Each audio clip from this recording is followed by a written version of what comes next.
Adapun pada masa itu, di bumi Jawa yang harum oleh dupa dan gemuruh gamelan, hiduplah seorang bangsawan muda bernama Raden Said, putra dari Adipati Wilatikta di Tanah Tuban. Darah ningrat mengalir di nadinya, namun gelisah hatinya tak dapat disembuhkan oleh kemewahan puri atau madah pujian para abdi. Hari-harinya dilalui dalam renung yang dalam, sebab mata dan telinganya menyaksikan derita rakyat jelata yang ditindas oleh pajak dan hukum tajam ke bawah, tumpul ke atas. Maka berkobarlah api dalam dadanya, menyulut keberanian yang tak mengenal takut, membakar segala rasa iba terhadap bangsanya sendiri. Pada suatu malam, kala angin laut selatan membawa harum garam dan nyanyian gelombang, Raden Said turun dari puri tanpa pamit, menyaru sebagai rakyat jelata.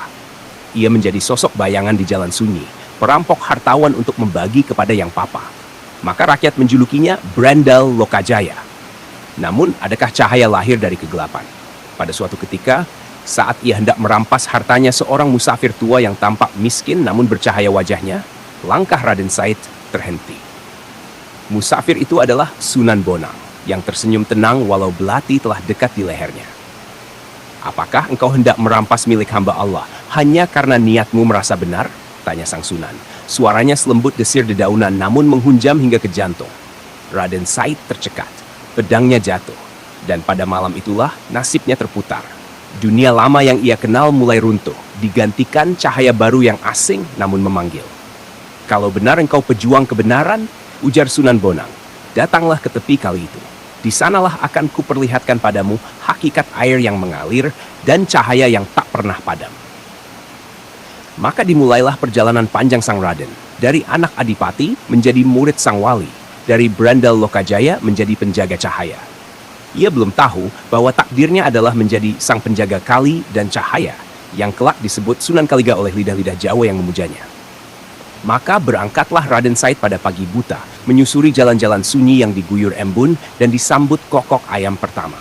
Ia menuju sebuah kali tua di pinggir hutan jati, tempat Sunan Bonang telah berpesan akan menanti. Sesampainya di sana, ia dapati sang Sunan telah duduk bersila di atas batu di bawah pohon beringin, yang akar udarnya menjulur ke bumi, bagai tangan para wali yang memeluk semesta. Air kali mengalir pelan, bening laksana cermin. Di dalamnya tampak bayangan langit, dedaunan, dan diri sendiri. "Lihatlah air ini, Raden Said," ucap Sunan Bonang. Suaranya selembut angin subuh. Ia mengalir tanpa menantang. Ia membersihkan tanpa membenci. Ia memberi hidup tanpa meminta balas. "Maukah engkau menjadi seperti air ini?" Raden Said menunduk. Segenap pemberontakan di dalam dadanya bergetar, sebab ia belum pernah melihat kekuatan dalam kelembutan. Ia tahu caranya marah, namun belum tahu bagaimana bersabar. "Mengapa engkau duduk di sini, Sunan? Apa gerangan yang sedang engkau jaga dari tepi kali ini?" Sang Sunan tersenyum tipis. "Yang kujaga bukanlah sungai, melainkan jalan. Sebab air ini akan membawamu pada cahaya bila engkau sanggup tenggelam tanpa takut karam. Cahaya yang tidak menyilaukan mata, tetapi membakar kabut dalam jiwa." 3 hari 3 malam Raden Said duduk di tepi kali. Tak makan, tak tidur, hanya memandang arus dan merenungi hidupnya yang silam. Lalu pada malam keempat, saat bintang membentuk barisan laksana pasukan langit, datanglah mimpi yang aneh. Ia melihat dirinya berdiri di antara 2 gunung, satu hitam dan satu putih, dan di tengahnya mengalir sungai emas. Di tengah sungai itu ada seorang tua berpakaian lusuh, namun dari tubuhnya memancar cahaya yang menyilaukan. "Raden Said," kata suara dalam mimpi, "engkau tak dilahirkan untuk membelah gelap dengan pedang, melainkan untuk mengantar cahaya dengan tangan yang lembut." Saat ia terbangun, embun masih menempel di rambutnya, tapi jiwanya tak lagi gelisah. Ada ketenangan baru yang belum pernah ia rasa. Sunan Bonang datang mendekat, membawa pakaian baru, surban, dan tongkat kayu dari pohon sawo. "Inilah pakaian barumu, wahai yang kelak disebut Kalijaga, penjaga sungai yang menjaga cahaya tetap mengalir di bumi Jawa." Dan semenjak hari itu, Raden Said bukan lagi seorang perampok. Ia menjadi murid sejati, pejalan malam, dan pembawa hikmah dalam tembang, wayang, dan gamelan. Telah berganti hari dan musim.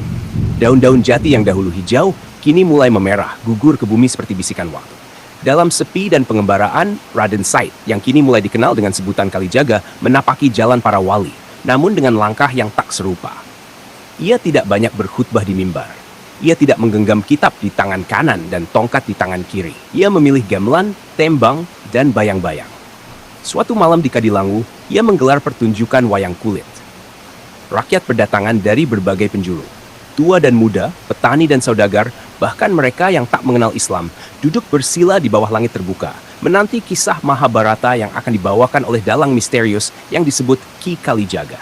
Namun malam itu, lakon yang dibawakan bukan biasa. Ia tidak memulai dengan kisah Pandawa dan Kurawa. Ia mengawali dengan tembang lirih. Angin-angin sore nyebar kabar, cahaya sejati dudu sing sumunar. Wani ngelmu kudu nyelam rasa, kang sejati katon ana rasa. Layar putih pun tergelar. Cahaya lampu minyak memunculkan bayangan kulit wayang. Tapi tokoh yang muncul bukan Arjuna, bukan Yudhistira, melainkan sosok tak bernama, seorang pengelana mencari air, menyusuri tanah kering, haus akan makna. Para penonton terpaku. Mereka melihat cerita mereka sendiri di dalam kisah itu. Ada rasa haus, pencarian, dan cahaya yang tak datang dari matahari, tapi dari dalam dada manusia. Sunan Bonang yang turut hadir di antara kerumunan menunduk dalam. Ia tahu muridnya kini telah menapaki jalan sendiri. Tak meniru, tapi meramu. Tak mengubah budaya, melainkan mengisinya dengan makna baru. Setelah pertunjukan itu, banyak yang datang menemui Kalijaga. Namun ia tak meminta mereka masuk Islam dengan syahadat yang tergesa. Ia berkata, air tidak serta-merta mengubah batu. Ia meresap pelan, mengalir lembut. Begitu pula dakwah harus masuk melalui hati, bukan hanya telinga. Dan malam demi malam, pertunjukan demi pertunjukan, Kalijaga menanam benih cahaya di hati masyarakat. Bukan dengan paksaan, tapi dengan keindahan. Wayang pun menjadi jembatan antara budaya leluhur dan pesan langit. Cahaya menyelinap lewat bayangan, dan kebenaran mengendap dalam gemenlan. Maka sejak itu, nama Sunan Kalijaga mulai bergema. Ia bukan hanya penjaga kali, tapi penjaga jembatan antara masa silam dan masa depan, antara adat dan syariat, antara bayang dan cahaya. Majelis malam di Gunung Muria. Angin malam berembus dari lereng Gunung Muria, membawa wangi bunga hutan dan suara serangga yang bersenandung dalam diam. Di balik kabut tipis yang turun pelan-pelan seperti tirai sutra dari langit, tampak sebuah cungkup tua berdiri sunyi. Di dalamnya, duduklah seorang lelaki bersorban putih.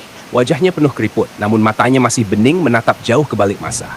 Ia adalah Sunan Kalijaga, yang kini telah renta. Janggutnya memutih, langkahnya lambat, namun cahaya di wajahnya tak padam. Telah ia lalui jalan dakwah dalam diam, dalam tembang, dalam wayang, dan dalam doa yang tak terdengar manusia. Hanya langit yang tahu. Malam itu, bintang bertaburan di angkasa. Dan datanglah satu demi satu para wali dari penjuru tanah Jawa. Sunan Gunung Jati dari Cirebon, Sunan Giri dari Gresik, Sunan Bonang, guru dan saudara dalam ruhani, semuanya berkumpul dalam sunyi, dalam satu lingkaran zikir yang tak menggunakan suara, hanya getaran jiwa. Di tengah mereka, Sunan Kalijaga duduk membisu, wajahnya menatap tanah. Wahai Kakang Kalijaga, ujar Sunan Giri dengan suara lirih. Mengapa engkau terdiam lebih dalam dari biasanya? Kalijaga menghela napas. Aku mendengar suara waktu. Apakah itu suara ajal? Tanya Sunan Bonang, tersenyum lembut. Bukan, jawabnya pelan. Itu suara bumi yang masih haus akan cahaya. Tapi bukan cahaya dari langit, melainkan cahaya dari hati manusia yang telah lupa caranya bersinar. Sunan Gunung Jati lalu berkata, engkau telah menanam biji dalam seni dan budaya. Wayangmu lebih tajam dari khutbah. Tembangmu lebih menyentuh dari pidato. Apalagi yang masih kau risaukan, wahai penjaga cahaya? Sunan Kalijaga memandang mereka semua satu persatu, lalu berkata, aku tak risau tentang hasil, tapi aku tahu kelak zaman akan berubah. Akan datang masa di mana suara dakwah tak lagi bersenandung, tapi berteriak. Akan datang zaman di mana orang memegang agama seperti menggenggam bara dan menyakiti sesamanya atas nama kebenaran. Maka pesanku hanya satu, ajarkan Islam dengan rasa, bukan amarah, sebab cahaya hanya tumbuh di hati yang lembut. Malam makin larut. Doa-doa meluncur tanpa suara, mengalir ke langit seperti embun yang naik perlahan. Para wali berpamitan satu demi satu. Namun Sunan Kalijaga tetap tinggal di cungkupnya, bersama malam dan kesunyian. Di luar, suara kali masih mengalir. Dan di langit, satu bintang jatuh. Seolah langit pun mengantar perpisahan. Tak ada yang tahu kapan tepatnya ia wafat. Sebab mereka yang hidup dalam cahaya tak pernah benar-benar hilang. Mereka hanya kembali ke sumbernya. Warisan yang tak tampak, telah berlalu masa, telah hilang jejak langkah di atas tanah. Namun nama Sunan Kalijaga tetap mengalir, sebagaimana air kali yang tak pernah berhenti meski hujan dan kemarau silih berganti. Ia tak meninggalkan kitab tebal, tak pula meninggalkan bangunan megah. tapi warisannya menempel dalam lidah, dalam laku, dalam hati. Di sudut-sudut dusun, suara tembang lir-ilir masih dinyanyikan oleh ibu yang menimang anak. Tak banyak yang tahu bahwa bait-bait itu adalah dakwah dalam bahasa rasa. Lir ilir, tandurewu sumilir, caangon, penekna blimbing kuwi.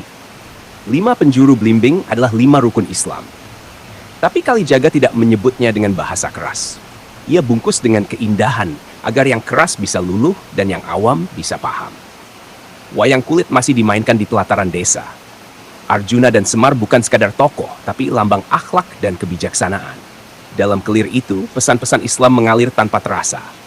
Cahaya bersembunyi di balik bayangan. Bahkan masjid-masjid tua masih memeluk arsitektur joglo. Bukan karena tidak bisa membangun kubah megah, tapi karena Sunan Kalijaga mengajarkan, jangan hancurkan warisan leluhur.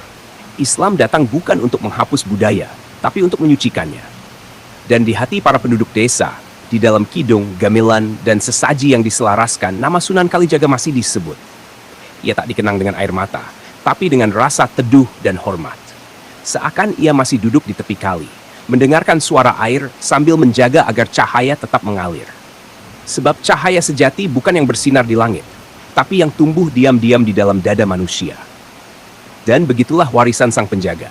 Tak tampak, tapi hidup. Tak terucap, tapi membentuk. Tak terlihat, tapi menerangi. Dan kini, kisah sang wali telah usai.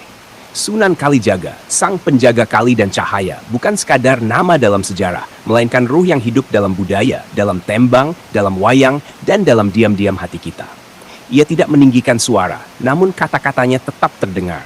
Ia tidak memaksa untuk tunduk, tapi banyak yang bersimpuh karena cinta. Jika kisah ini menyentuhmu, maka biarkan cahaya itu tumbuh, walau setitik di dalam dirimu. Karena cahaya yang sejati bukan yang menyilaukan mata, tetapi yang menuntun jalan dalam gelap yang paling dalam. Salam rahayu dari tepi kali yang tak pernah kering untuk jiwa-jiwa yang mencari cahaya.